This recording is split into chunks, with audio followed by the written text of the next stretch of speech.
আল কৌলুল বাদী নামক একটা কিতাব আছে।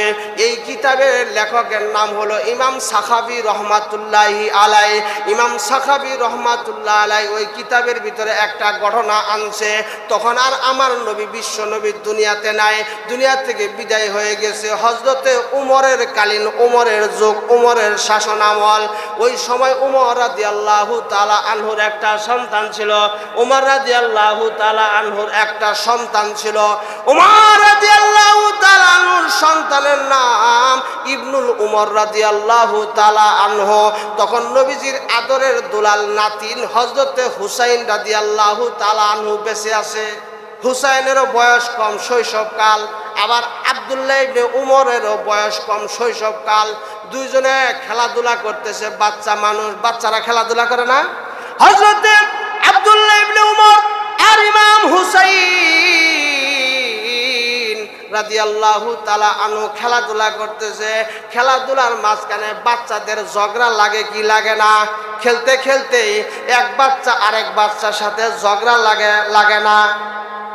ঝগড়া লাগলে দুইজনে যখন পার্সাপার্সি করে, দস্তাদস্তি করে, যদি কেউ না হয়, কেউ হাইরা যায়, কেউ জিতে যায়। যে হাইরা যায় সেই কয়, যাস আমগর বাড়ি যাস, তোরে মজাটা বুঝাইয়ে দিমুনি। এই কইয়া ওখান থেকে স্থান ত্যাগ করে চলে আসে। কথা ঠিক না বে ঠিক? বাচ্চারা ঝগড়া করে। ইমাম হুসাইনও বাচ্চা, আব্দুল্লাহ ইবনে উমর রাদিয়াল্লাহু তাআলা আনহু নিজেও বাচ্চা। দুই বাচ্চায় খেলাধুলা করতেছে। এই সময় খেলাধুলা করতে করতে আব্দুল্লাহ ইবনে উমর রাদিয়াল্লাহু তাআলা আনহু এবং নবীজির নাতি হযরতে হুসাইন রাদিয়াল্লাহু তাআলা আনহু, এই দুইজনের মধ্যে একটা ঝগড়া লাগছে, একটা তর্ক বিতর্ক লাগছে। এক পর্যায়ে দুইজনে ঝগড়া করতে করতে হযরতে হুসাইন রাদিয়াল্লাহু তাআলা আনহু, হযরতে হুসাইন রাদিয়াল্লাহু তাআলা আনহু আব্দুল্লাহ ইবনে উমর মানে উমর রাদিয়াল্লাহু তাআলা আনহুর সন্তান, তাকে গোলামের বাচ্চা, গোলাম বলে গালি দিছে। ইমাম হুসাইন উমরের ছেলে আব্দুল্লাহ ইবনে উমরকে একটা গালি দিছে। এটা হচ্ছে গোলামের বাচ্চা, গোলাম কইয়া। কন্ত কেউ যদি কাউকে গোলামের ঘরের গোলাম, গোলামের বাচ্চা গোলাম কয়, তাহলে মেজাজ খারাপ হবে কি হবে না? এখনো যদি কেউ কাউকে গোলামের বাচ্চা গোলাম কয়, মেজাজ খারাপ হয়ে যায়। কথা ঠিক না বে ঠিক? হযরতে আব্দুল্লাহ ইবনে উমর রাদিয়াল্লাহু তাআলা আনহু এটা আর সইতে পারে নাই, পরানা সইতে পারে নাই। হায় হায়, আমার বাবা উমর রাদিয়াল্লাহু তাআলা আনহু, উমর তো নিজেও গোলাম ছিল না, আমার দাদাও গোলাম ছিল না, আমিও তো গোলাম না, আমিও তো দাস দাসী না। অতএব হুসাইন রাদিয়াল্লাহু তাআলা আনহু কেন আমাকে গোলামের ঘরের গোলাম, গোলামের বাচ্চা গোলাম কয়ে গালি দিল? এটা আর তার প্রেস্টিজ নষ্ট হয়ে গেছে। মনের ভিতরে ক্রোধ নিয়া, গুসা নিয়া তার নিজের পিতা হযরত উমর রাদিয়াল্লাহু তাআলা আনহুর কাছে নালিশ করছে। বাবা, তুমিও গোলাম না, আমিও গোলাম না, কিন্তু নবীজির নাতি হযরতে হুসাইন আমাকে গোলামের বাচ্চা গোলাম কয়ে গালি দিল, বান্দির ঘরের বান্দি বলে গালি দিল। এখন আমার ও ভাই কি, ও আমার আব্বা, আপনি তো এখন প্রেসিডেন্ট, অর্ধ জাহানের বাদশা হচ্ছেন হযরতে উমর রাদিয়াল্লাহু তাআলা আনহু। প্রেসিডেন্টের ছেলেরে গালি দিছে, প্রধানমন্ত্রীর ছেলেরে গালি দিছে, অর্ধ জাহানের বাদশা উমরের ছেলেকে গালি দিছে। তাও গালি দিছে কারা? নবীজির আদরের নাতি, জান্নাতি লোকদের সর্দার, জান্নাতি যুবকদের সর্দার হযরতে হুসাইন রাদিয়াল্লাহু তাআলা আনহু। ব্যাপারটা মুশকিল না? বিচারটা কেমনে করে? একদিকে রসুলের নাতি, আরেকদিকে অর্ধ জাহানের বাদশা উমরের ছেলে আব্দুল্লাহ ইবনে উমর রাদিয়াল্লাহু তাআলা আনহু। সাহাবায়ে কেরাম তারা লক্ষ্য করতেছেন, দেখি উমর আজকে কিভাবে বিচার করে। তার নিজের ছেলে তো অভিযোগ দিছে, নবীজির নাতির বিরুদ্ধে অভিযোগ দিছে। নবীজির নাতি হুসাইন তার ছেলেকে গোলামের বাচ্চা গোলাম বলছে, বান্দির ঘরের বান্দি বলছে। এখন দেখা যাক উমর কিভাবে বিচার করে। সাহাবারা হতবাক হয়ে গেছে, সাহাবারা অবাক হয়ে গেছে, দেখি কেমনে উমর রাদিয়াল্লাহু তাআলা আনহু বিচার করে। উমর রাদিয়াল্লাহু রাদিয়াল্লাহু তাআলা আনহুর বিচার দেখার জন্য লক্ষ লক্ষ সাহাবী, হাজার হাজার সাহাবী ভিড় জমাইছে রাজ দরবারের ভিতরে ওমরের বিচার দেখার জন্য। হযরতে ওমর রাদিয়াল্লাহু তাআলা আনহু নিজের সন্তান আব্দুল্লাহ ইবনে ওমরকে কয়, ওমর, আব্দুল্লাহ ইবনে ওমর যাও, হুসাইন রাদিয়াল্লাহু তাআলা আনহুকে রাজ দরবারে ডাকাও, তাকে রাজ দরবারে আসতে বলো। রাজ দরবারে ইমাম হুসাইন রাদিয়াল্লাহু তাআলা আনহু চলে আসলো। ওমরের ছেলে আব্দুল্লাহ ইবনে ওমর রাদিয়াল্লাহু তাআলা আনহু এক পাশে দাঁড়ায় গেছে, ইমাম হুসাইন রাদিয়াল্লাহু তাআলা আনহু আরেক পাশে দাঁড়ায় গেছে। হাজার হাজার সাহাবী ওই মজলিসের ভিতরে উপস্থিত হয়ে গেছে উমরের বিচার দেখার জন্য। কেমনে নবীজির নাতির বিরুদ্ধে ফয়সালা দেয়, এইটাই আজকে দেখার বিষয়। হযরতে হুসাইন রাদিয়াল্লাহু তাআলা আনহু দাঁড়ায় গেল, হযরতে উমর রাদিয়াল্লাহু তাআলা আনহু সিংহাসনে বসে গেল দুইজনের মধ্যে এই মীমাংসা করার জন্য। এক পর্যায়ে যখন সাক্ষী অপরাধী নিজেই যখন অপরাধ স্বীকার করে, তখন কিন্তু কোনো সাক্ষীর প্রয়োজন পড়ে না, কথা ঠিক না বেঠি? আর অপরাধী যদি নিজে অস্বীকার করে যে আমি এইরকম অপরাধ করি নাই, তাহলে সে সাক্ষীর প্রয়োজন পড়ে, কথা ঠিক না বেঠি?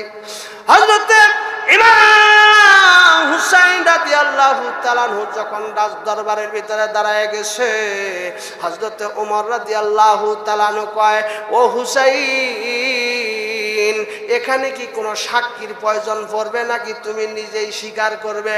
ইমাম হুসাইন ডাক দেয়া কয়, না, আমার কোনো সাক্ষীর প্রয়োজন নাই। আমি ইমাম হুসাইন জীবনে মিথ্যা কথা বলি নাই, আমি আজকেও মিথ্যা কথা বলবো না। ঠিক আছে, তুমি কি আমার ছেলেকে আব্দুল্লাহ ইবনে ওমরকে তুমি গোলামের ঘরের গোলাম, গোলামের বাচ্চা, গোলাম, বান্দির ঘরের বান্দি, এই বলে কি তুমি গালি দিয়েছ?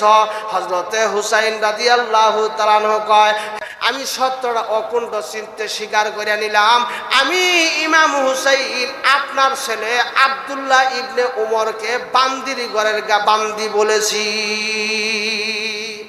হযরত ওমর রাদিয়াল্লাহু তাআলা আনহু বলেন, কেন তুমি বললা? আমার সন্তান কি গোলামের বাচ্চা, গোলাম বলে কেন গালি দিলা? হযরতে হুসাইন রাদিয়াল্লাহু তাআলা আনহু ডাক দেয়া কয়, ওগো অর্ধজাহানের বাদশা ওমর, আমি কি ভুল বলছি কিনা, আমি কি মিথ্যা বলছি কিনা? কয়, কেমনে? কয়, আপনি তো আমার নানা বিশ্বনবীর গোলাম ছিলেন। বলেন সুবহানাল্লাহ। আপনি নিজে আমার নানা জান বিশ্বনবী রাহমাতুল লিল আলামিনের গোলাম ছিলেন। আপনি যদি নিজে গোলাম হন, আমার নানার যদি গোলাম হয়ে থাকেন, তাহলে আপনার সন্তান তো গোলামের ঘরের গোলামি হয়। বলেন সুবহানাল্লাহ। হযরত ওমর রাদিয়াল্লাহু তাআলা আনহু ঝরঝর করে চোখের পানিগুলো ছেড়ে দেয়, ডাক দেয়া কয়, হুসাইন রে, আমি উমরের তো এত আমল নাই, আবু বকরের যেই পরিমাণ আমল ছিল, আবু বকর রাদিয়াল্লাহু তাআলা আনহুর হিজরতের এক রাতের আমল দিয়াই উম্মতের মধ্যে সর্দার, জান্নাতীদের সর্দার হয়ে গেছে। আমার তো আবু বকরের মতো কোনো আমল নাই। আমি তো কিছুদিন পরে কাফের ছিলাম আগে, তারপরে মুসলমান হইছি। অতএব আমি উমরের বৃহত্তম কোনো আমল নাই, যে আমল কাল কিয়ামতের ময়দানে, কঠিন হাসরের ময়দানে আল্লাহর দরবারে তুলে ধরবো, আর আল্লাহকে বলবো, আল্লাহ গো, আমি উমর তো এই আমল করে আসছি, এর বিনিময়ে, এর উসিলায় আমারে মাফ করে দাও। এইরকম কোনো আমল তো আমার নাই। ও হুসাইন,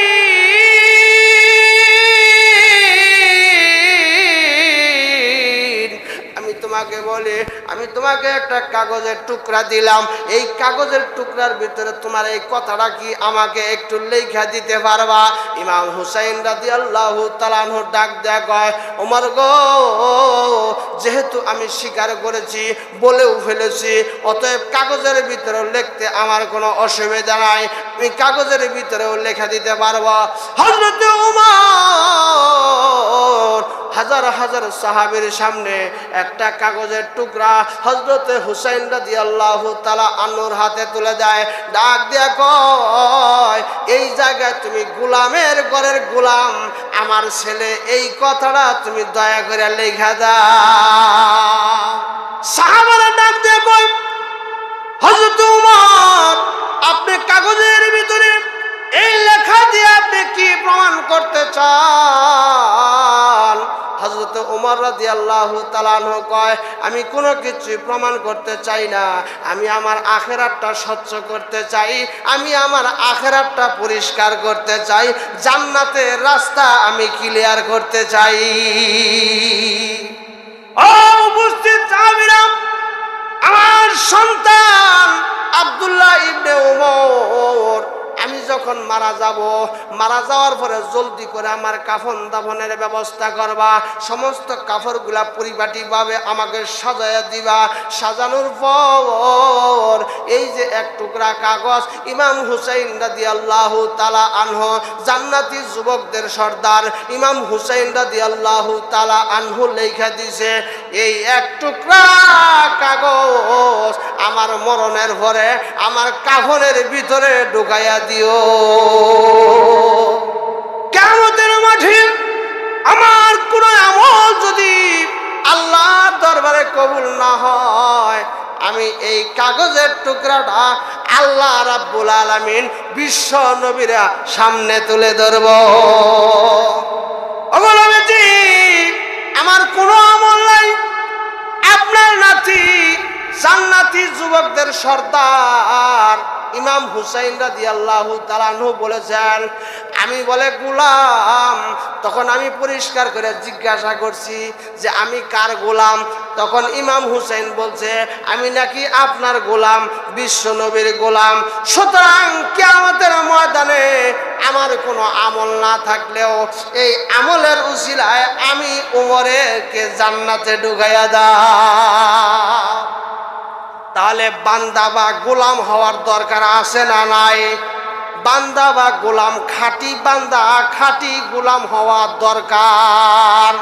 আল্লাহ রাব্বুল আলামিন এই জন্য খাঁটি বান্দা, প্রিয় বান্দাদের কথায় কিছু গুণাগুণ আল্লাহ তাআলা সূরাতুল ফুরকানের ভিতরে তুলে ধরছে। 1 নম্বর, আল্লাহর প্রিয় বান্দা জান্নাতি বান্দাদের গুণ, 1 নম্বর গুণ আল্লাহ তাআলা বলেন, ওয়া ইবাদুর রহমানিল্লাযীনা ইয়ামশুনা আলাল আরদি হাওনা। 1 নম্বর গুণ হলো আল্লাহ রাব্বুল আলামিন বলেন, যখন আমার প্রিয় বান্দা হইতে চায়, যারা আমার মুকাররাব বান্দা হইতে চায়, যারা জান্নাতি বান্দা হইতে চায়, তাদের 1 নম্বর গুণ, তখন তারা যখন রাস্তা দিয়ে হাঁটবে নম্র এবং ভদ্রভাবে চলাফেরা করবে।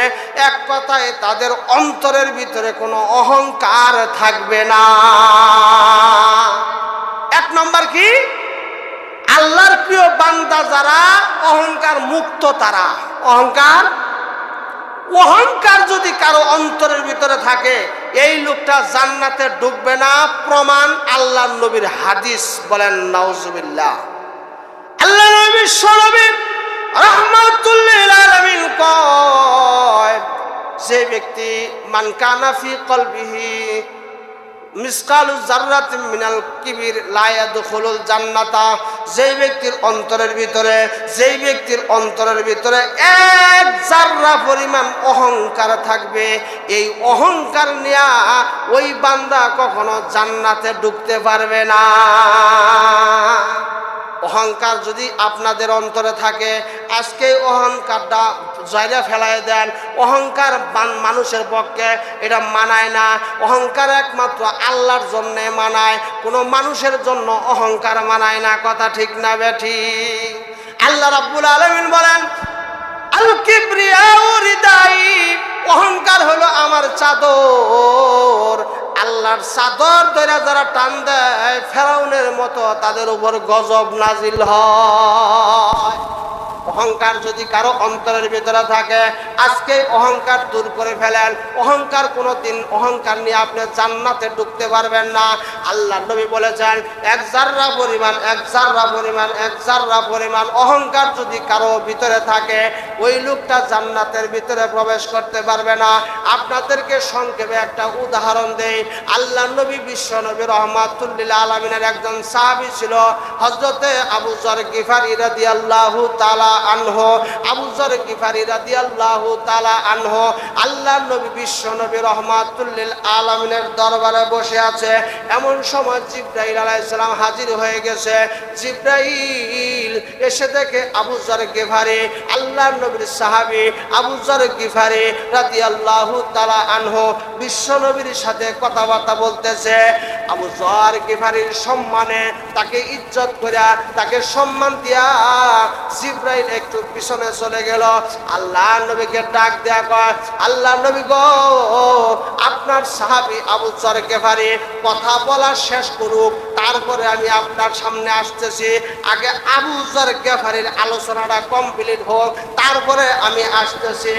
এই বলে জিবরাইল আলাইহিস সালাম চলে গেলেন।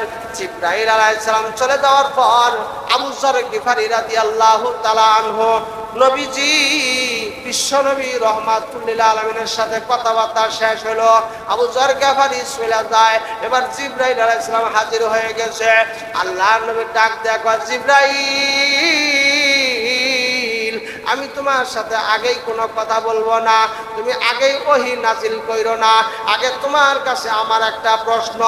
আবু যর গিফারী আমার একজন সাধারণ সাহাবী। আবু যর গিফারী যখন আমার সাথে কথা বলতেছিল, তুমি তাকে দেখে সম্মান করে পিছনে চলে গেলা। আবু যর গিফারীর নাম ধরে তুমি উচ্চারণ করলা। আবু যর গিফারীকে তুমি চিনো নাকি? আবু যর গিফারীকে এত সম্মান এবং মর্যাদা কেন করলা?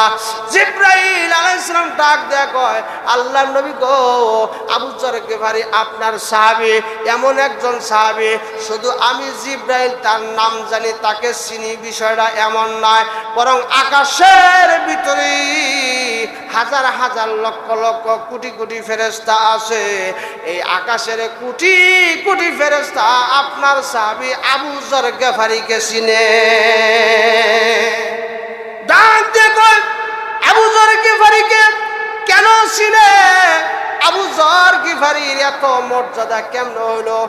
আর জিবরাইল ডাক দেয়া কয়, শুধু তাই না, আমার আল্লাহ সমস্ত ফেরেশতাদেরকে ডাক দেয়া বলছে, ও আমার ফেরেশতারা, ও আমার ফেরেশতারা, তোমরা শোনো।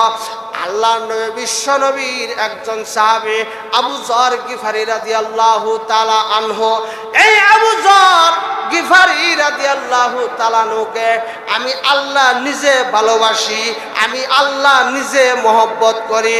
ও আকাশের সমস্ত ফেরেশতারা, তোমরাও আবু যর গিফারীকে ভালোবাসিও। জিবরাইল, আবু যর গিফারীর এত সম্মান এবং মর্যাদা কেমনে হইল? আর জিবরাইল আলাইহিস সালাম ডাক দেয়া কয়, দুইটা কারণে আবু যর গিফারীর সম্মান এবং মর্যাদা আল্লাহর কাছে বেড়ে গেছে। কয়টা গুণের কারণে? দুইটা গুণ। এক নম্বর গুণ হইল লিসিগারিহি আলা নাফসিহি। ভাই আবু যর গিফারী সব সময় নিজেকে ছোট মনে করে। আবু যর গিফারী কখনো নিজেকে, সূরা আছে, এই সূরাটা আপনারা সবাই জানেন। এই সূরার নাম হলো সূরাতুল ইখলাস। আমরা বাংলায় বলি কুলহু সূরা, কথা ঠিক না বেঠে? ও আল্লাহর নবী, এই সূরাতুল ইখলাস এমন একটা সূরা, ওই গুলমরিচের, ছোট মরিচের ঝাল বেশি হয়, কথা ঠিক না বেঠিক? এই 30 পারা কোরআনের ভিতরে এই সূরাতুল ইখলাস একটা ছোট্ট সূরা, কিন্তু এর ঝাল বেশি, এর গুণ বেশি, এর মান বেশি, এর মর্যাদা বেশি। কেউ যদি 3 বার সূরাতুল ইখলাস তেলাওয়াত করে আউযুবিল্লাহ বিসমিল্লাহ সহকারে, আল্লাহ নবী, বিশ্ব নবী রহমাতুল লিল আলামিন বলেন, 3 বার সূরাতুল ইখলাস পাঠ করলে 30 পারা কোরআন তেলাওয়াতের সওয়াব আমার আল্লাহ তার আমলনামায় দান করে দেয়।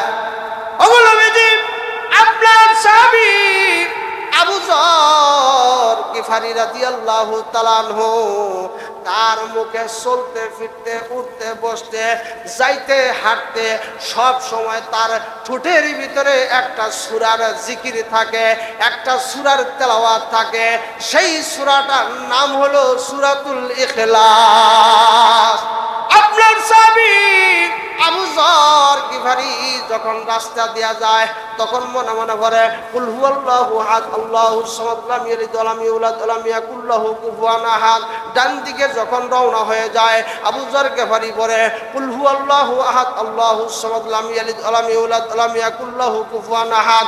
বাম দিকে যখন চলে আবু যর গিফারি পড়ে কুল হুয়াল্লাহু আহাদ আল্লাহুস সামাদ লাম ইয়ালিদ ওয়া লাম ইউলাদ ওয়া লাম ইয়াকুল লাহু কুফুয়ান আহাদ।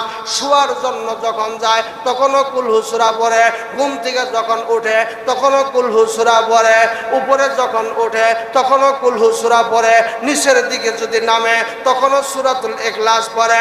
শুধু তাই না, আরশের দায়িত্বরত যত ফেরেশতা আছে আল্লাহ নবী বিশ্ব নবী রাহমাতুল লিল আলামিন বলেন, আমি যখন মেরাজ শরীফে গমন করি জিবরাইল আমাকে ঘুরে ঘুরে আরশে আজিমটা দেখাইলো। আরশে আজিমের ভিতরে 360টা পায়া পাইলাম, বড় বড় পায়া। এই প্রত্যেকটা পায়ার নিচে 12টা করে শহর আছে। এই 12টা শহরের ভিতরে হাজার হাজার কোটি কোটি ফেরেশতা আছে। জিবরাইল আমাকে ওই সমস্ত ফেরেশতার সাথে সাক্ষাৎ করায় দেয়। আমি ফেরেশতাদেরকে সাক্ষাৎ করে জিজ্ঞাসা করি ঠোঁটে তারা যেন কি জিকির করে। আমি ফেরেশতাদেরকে জিজ্ঞাসা করলাম, ফেরেশতারা রে তোমরা ঠোঁটে ঠোঁটে কি জিকির করো, কি যেন তোমরা তেলাওয়াত করো? ওই আরশের সমস্ত ফেরেশতারা ডাক দেয়া কয়, ও আল্লাহ নবী গো, আল্লাহ যেই দিন থেকে আমাকে সৃষ্টি করেছেন আমাদেরকে সৃষ্টি করেছেন ওই দিন থেকে আল্লাহ আমাদেরকে একটা জিকির নির্ধারণ করে দিয়েছেন। সেই জিকিরটা হলো সূরাতুল ইখলাস। বলেন সুবহানাল্লাহ। আবু যর গিফারিকে আল্লাহ ভালোবাসে, তার 2 নম্বর কারণ হলো আবু যর গিফারি বেশি বেশি সূরাতুল ইখলাস তেলাওয়াত করে। বলেন সুবহানাল্লাহ। আল্লাহ নবী বিশ্ব নবী রাহমাতুল লিল আলামিন বলে, যদি কোনো বান্দা সূরাতুল ইখলাসকে মহব্বত করে, সূরাতুল ইখলাসকে যদি ভালোবাসে, এই সূরাতুল ইখলাসের মহব্বতই তাকে জান্নাত পর্যন্ত নিয়ে যাবে। বলেন সুবহানাল্লাহ।